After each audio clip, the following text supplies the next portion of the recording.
Ako si Maria at ito ang aking kwento.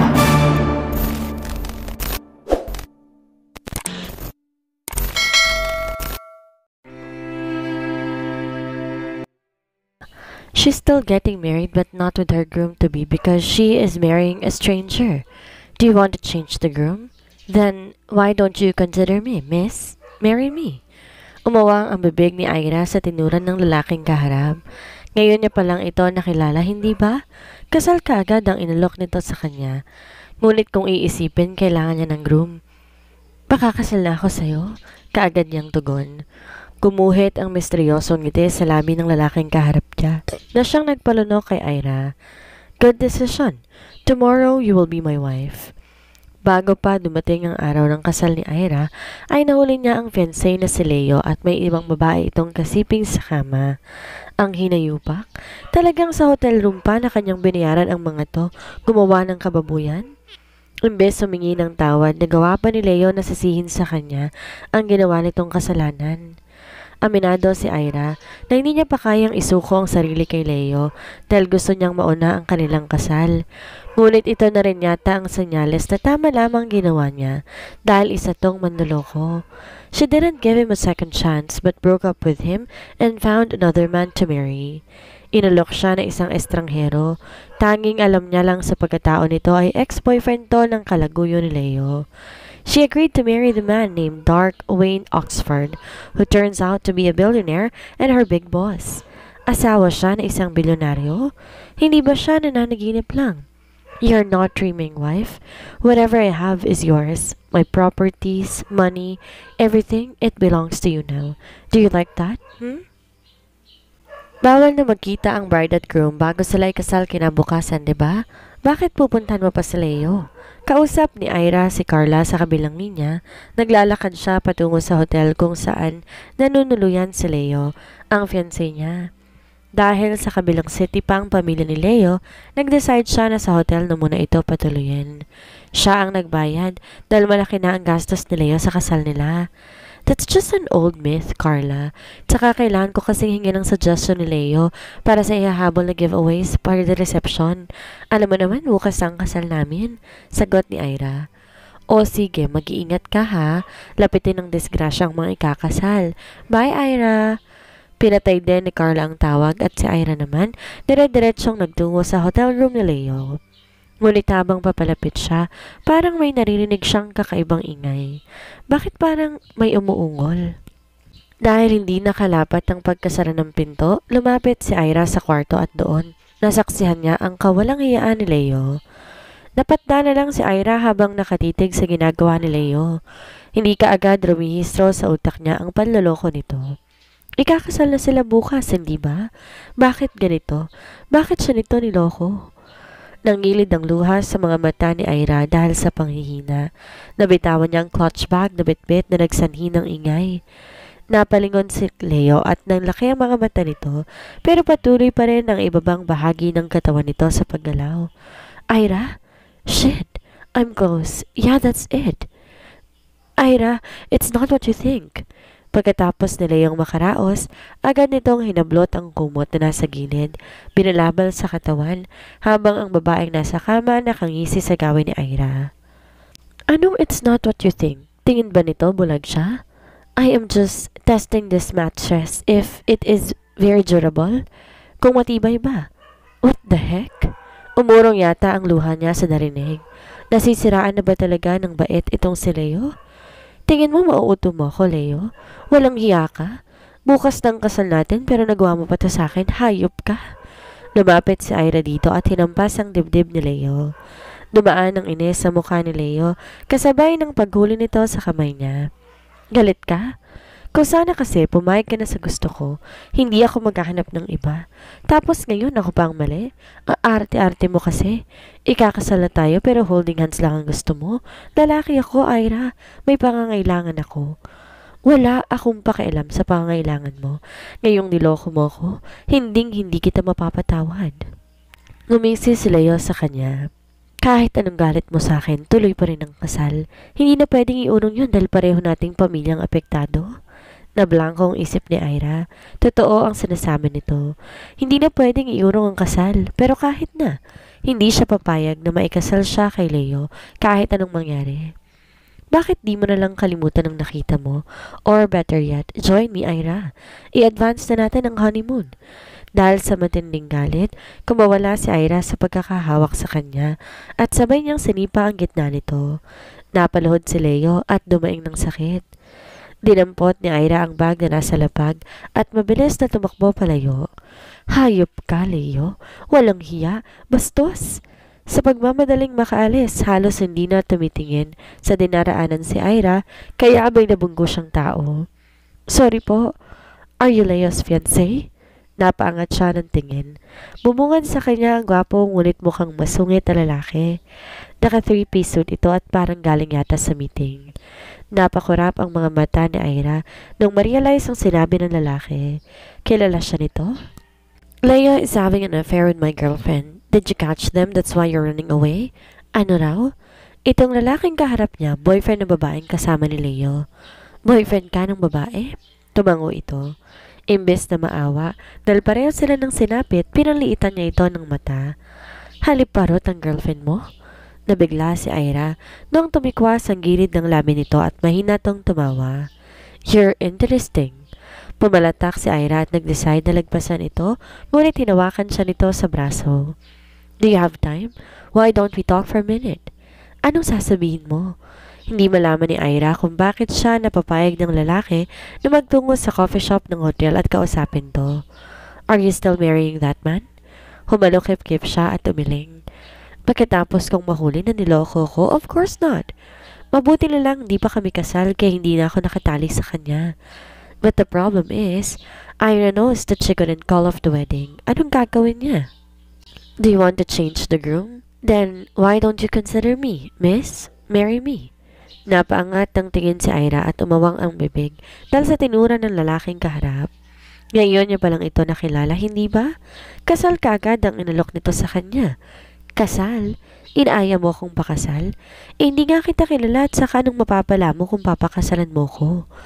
Accept my proposal, then I'm gonna explain things to you why I need to marry you. And if you want to know my name, I'm Dark Wayne Oxford. Dark Wayne Oxford? Saan niya ba narinig yon? Pamilyar ang pangalan. Sa susunod niya na iisipin yon. Mas lalo yata siyang naguluhan sa sinabi nito. Kapag pumayag siya sa alok, saka palang sasabihin ng dahilan. Sumakit yata ang ulo niya lalo. Ngunit kung iisipin, kailangan niya ng groom. Papayag ba siya? Nagtaas ng tingin si Ira at sakto, pinagmamasdan din siya ni Dark. Nang magtamang tingin nilang dalawa, ngumiti ito na mas lalo nagpabilis ng tibok ng puso niya. Saglit siyang natulala dahil talaga namang gwapo si Dark. Parang Greek god na bumaba mula Mount Olympus kung i-describe ang itsura nito. Kaya hindi niya magets kung bakit niloko pa ito ng girlfriend at pumatol sa ex-fiancé niya na wala naman sa kalingkingan ni Dark. May I know your decision? Para siyang nahihipnotismo na tumango, sabay, pakakasal na ako sa'yo, kaagad niyang tugon. Huli na para bawiin ni Ira ang nasabi. Gumuhit ang misteryosong ngiti sa labi ng lalaking kaharap niya na siyang nagpalunok kay Ira. Good decision. Tomorrow, you will be my wife. Tama ba ang desisyon niya? Magpapakasal ka pa rin kay Leo, Ira, tapos ang usapan. Kahit anong kumbinse ni Ira sa pamilya, gusto pa rin nilang ituloy ang kasal kahit nalaman nilang niloko na siya ni Leo. Bakit ba hindi nila maintindihan kung saan siya nagmumula? Ira, makinig ka, ha? Normal sa lalaki ang magloko. Magpasalamat ka nga pakakasalan ka pa rin ni Leo. Ikaw pa rin ang ihaharap niya sa simbahan. Huwag ka nang mag-inarte dyan at pumasok ka na sa kwarto mo. Anang tiyahin niya sa kanya. Hindi ako magpapakasal sa kanya. Tita, narinig mo ba ang sinabi ko? Nahuli ko si Leo na may babae, tapos parang wala lang sa inyo? May magagawa ka ba? Kahit nahuli mo siya, hindi na pwedeng iurong ang kasal. Anong gusto mo? Isauli ko ang bigay ni Leo at ng pamilya niya sa atin? Hindi pwede.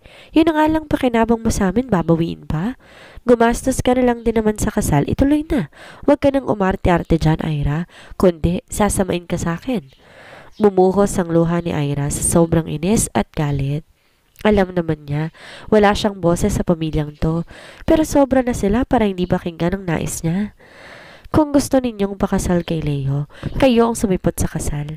Bukas, dahil hindi ako pupunta. Tumalikod na si Ira nang matigilan siya dahil sa sinabi ng tiyahin. Paano ang lola mo, Ira? Gugusto mo bang saktan ng lola mo pag nalaman niyang hindi natuloy ang kasal? Sino ang susuporta sa hospital bills at maintenance niya kung hindi ka pakakasal? Lumingon siya sa panguayam na tingin ng tiyahin ang sumalubong sa kanya. Walang magagawa yung pagtanggi mo, kaya para hindi ka na masaktan, sumunod ka na sa amin, maliwanag? Tessa, ipasok mo na yung pinsan mo sa kwarto niya. Siguraduhin yung hindi makakalabas yan. Tumayo ang pinsan niyang si Tessa sa kinaupuan nito. Lumapit kay Ira para kalad ka rin siya papunta sa kwarto. Arte-arte kasi. Paiyak-iyak pa, hindi naman kami naaawa. Oy Ira, kahit anong iyak mo dyan, kay Leo ka pa rin babagsak. Maswerte ka nga't may pera si Leo. Hindi ka magugutom sa kanya. Siguro, dahil sa patong-patong na galit, sumiklab ang buot sa dibdib ni Ira. Hinatak niya ang buhok nito. I won't get married to him. Ma, help! Sinasabunutan ako ni Ira. Ma! Sigaw ni Tessa habang nakahawak na rin sa buhok niya. Sumaklolo ang tiyahin niya kay Tessa at kinulong ng dalawa si Ira sa kwarto nito. Pero marunong, masigurong hindi siya makakaalis. Nilock nito ang pinto. Naupo sandali si Ira sa kama at nag-isip ng solusyon. Hindi niya na gustong matali kay Leo kaya kahit anong mangyari, tatakas siya. Alam niya, maintindihan siya ng lola niya dahil ito ang nagpalaki sa kanya. Inikot ni Ira ng tingin ang buong kwarto. Nakita niya ang bintana. Sinukat niya kung kasya ba ang sarili at maswerte noon. Sakto siya dito. Maingat at walang ingay na lumabas si Ira sa bintana at walang lingon-lingong umalis. Sa daan, inayos niya ang nagulong buhok. Pagkatapos, sinugot ang cellphone sa bulsa. Tinawagan ang number na nakuha niya sa lalaking iyon. Calling Mr. Oxford. Hello, pwede mo ba akong puntahan? Hingal na banggit ni Ira ang lugar kung nasaan siya ngayon. Pero nagulat siya nang wala pang 5 minuto. May magarang itim na kotse na ang agad na dumating at huminto sa harapan niya. Pagbaba ng salamin, si Mr. Oxford ang bumungad sa kanya. Get inside. Ang bilis mo naman. Huwag mong sabihin nandito ka lang sa malapit. Stalker ka ba? Sinulyapan siya nito at natahimik si Ira. Joke lang yon. Why did you call me? Napayo ko si Ira. Pwede ba? Bukas na bukas ng umaga, ikasal na tayong dalawa? Umangat ang sulok ng labi ni Dark at dumapo ang tingin kay Ira na nakayuko pa rin ngayon. Nahihiya. Why? In a hurry to marry me? Mabilis siyang nagangat ng tingin, nanlalaki ang matang napasinghap. Hindi no, pero gusto pa rin nila ako ipakasal kay Leo na hindi ko gusto. Kaya ngayon, pahig na talaga akong pakasal sa'yo. Gusto mo kahit ngayon pa. Dark let out a chuckle and Ira didn't know but that made her cheeks warm. Ang sexy naman ng tawa. Are you sure? You will marry me right now? Huh? That's what you said. You will marry me right now. Napipilan si Ira. Bumaling ang lalaki sa driver nito. Drive us to Judge De La Rosa's office. Ha? Anong gabi na, diba? Tumingin si Dark sa pambisig na orasan. It's just 7 in the evening and he's still in his office. We have an hour to get there. Bumuka ang bibig ni Ira pero wala siyang masabi dahil sa gulat. Ora mismo ikakasal na siya? Bumaling na sa kanya si Dark at may munting ngisi sa labi nito. Be ready to be Mrs. Oxford, Miss Ira Marie Gonzaga. Kilala mo ko? Dark scoffed. Of course. Do you think I will marry a person whose name I don't even know? Pinaimbestigahan mo ba ako? Tanging pagtaas lang ng labi nito ang naging sagot kay Ira, kaya natahimik siya. Dumating din sila sa office na Judge De La Rosa at nakaredy na ang papeles sa mesa. Nagsilbing witness sila ang driver at isa sa paralegal ng office. Nung hawak na ni Ira ang ballpen na nanginig ang kamay niya, napansin ni Dark. Nagulat si Ira nung hawakan nitong isa niyang kamay at tumitig sa mata niya. Are you willing to be my wife? Ano? I do. Aniya at taligagang pumirma sa papeles. Nang ibalik ang tingin kay Dark, napasingap si Ira nung makita ang ngiti sa labi nito. Hindi lang maliit ng ngiti kundi yung toothpaste smile na makalaglag pa nga. Ang gwapo ng asawa niya. Congratulations, newlyweds. May you have a fruitful and peaceful wedding life ahead. When Ira heard that, her heart skipped a beat. She is officially married, and what she did not expect was when the judge gave them his blessings. Dark leaned in and pressed his lips against hers. That made her eyes open wide. "You are my wife now, Ira," he whispered in her ear and let out a playful chuckle. Napayakap si Ira sa sarili nung makalabas sa office ng judge. Dahil gabi na, malamig ang ihip ng hangin. Napaigtad siya nung may lumapat na kung ano sa balikat niya. Bagya niya pang naamoy ang pandalaking cologne. Pagsilip niya, nasa balikat niya ang coat ni Dark. "You're shivering from the cold. Put the coat on." Anito sa baritonong boses. Napakurap ng mata si Ira, ngunit sinunod siya ni Dark. Huminto naman sa harapan nilang kotse, pinagbuksan sila ng driver ng pinto. Pagkaupo, napaisip agad si Ira.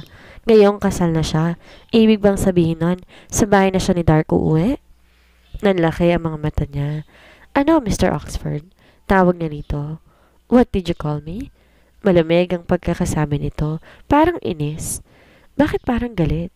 May nasabi ba siyang mali? "Mr. Oxford? Di ba yun ang apelido mo?" Kumunot ang noon ni Dark at matiim siyang tinitigan. Maya-maya gumuhit ang mapaglarong ngisi sa labi nito. "Yes, Mrs. Oxford." Si Ira naman ang napipilan ngayon. Ramdam niya ang pamumula ng pisngi dahil sa hiya. Pero teka, hindi siya dapat malibang. Kailangan niyang linawin kung saan siya uwi ngayon. "Pwede mo ba akong ihatid sa Hillary Street? Naroon ang apartment ko. Malapit yon sa OGC Corporation Building. Doon ako nagtatrabaho." "I know that. Doon kita unang nakita." Bulong yon pero malinaw ang pandinig ni Ira. "Unang nakita? Anong ibig mong sabihin?" "Unang nakita. Nakita na tayo dati?" "OGC Building."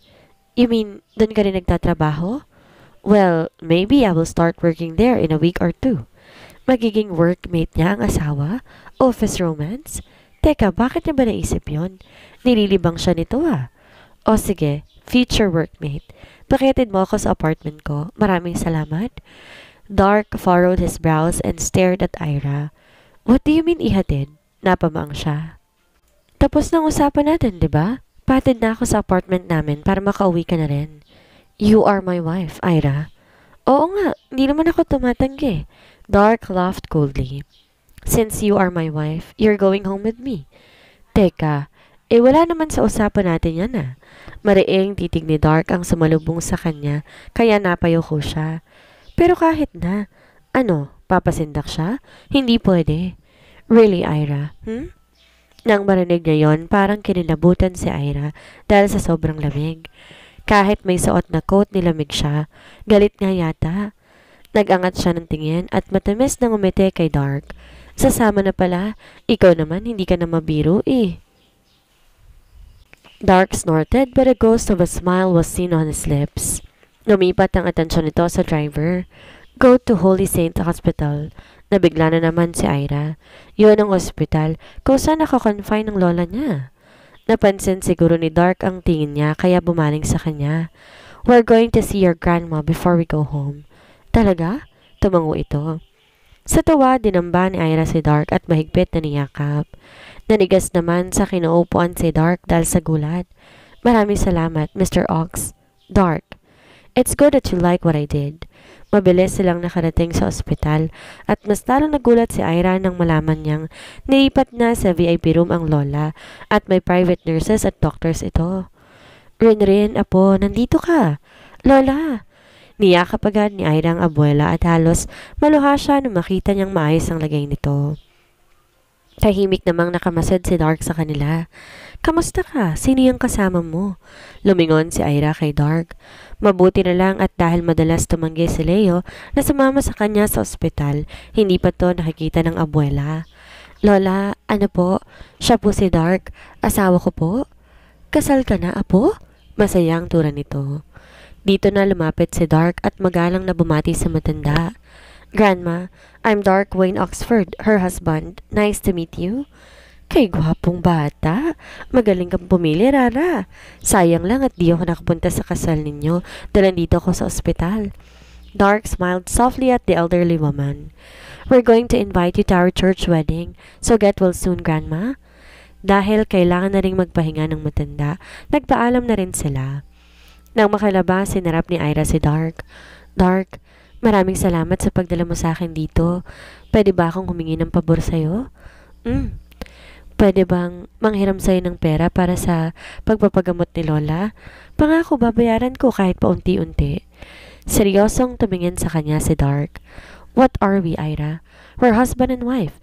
So even if you don't say that, I will support our grandma as I see it as a filial duty. You are my wife and you deserve everything. Parang may humaplos na kung ano sa puso ni Ira at maluha-luha siyang tumitig kay Dark, nakangiti. Maliit ding ngumiti si Dark pabalik. Now, let's go home. Malaking mansyon ang sumalubong kay Ira nang dumungaw siya sa kotse. Bumukas ang malaking gate. Tuloy-tuloy pumasok ang kotse na napaawang ng bibig ni Ira. Ito yung sinasabi mong bahay?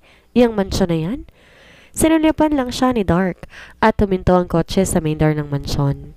Sa labas ng main door may pila ng maids at may mga nakatuxedo na middle-aged guy. Lumapit ang lalaki at binuksan nito ang pinto. Good evening, Master and Madam. Tumango si Dark at nalingon siya. Pinulupot ito ang kamay sa bewang niya at giniya siya papasok ng mansyon. Umakit sila ni Dark at dinala siya nito sa Master's bedroom. Here is our room, Ira. Anito sabay turo sa nakapinid na pinto. That will be your closet. I already ordered the maids to fill your wardrobe. Nang matapos si Dark, umakto itong maghuhubad ng long-sleeve shirt kaya napatalikod sa Ira. Nakarinig siya ng mahinang pagtawa at maya-maya lang, pagbagsak ng tubig mula sa shower room ang narinig niya. Inikot ni Ira ang tingin sa buong kwarto. Pwede ngang sabihin na parang bahay na to sa sobrang laki ng kwarto pa lang. You can take a shower now. Napapitlag si Ira nang may magsalita sa likod niya. Pagharap, ang bagong ligong si Dark ang sumalubong sa kanya. Napalunok siya dahil sa nakita, kaya halos takbuhin niya ang banyo. Mabilis siyang naligo at nung matapos, sa kanya lang naalala na wala nga siyang damit. Mabuti na lamang at mayroong bathrobe.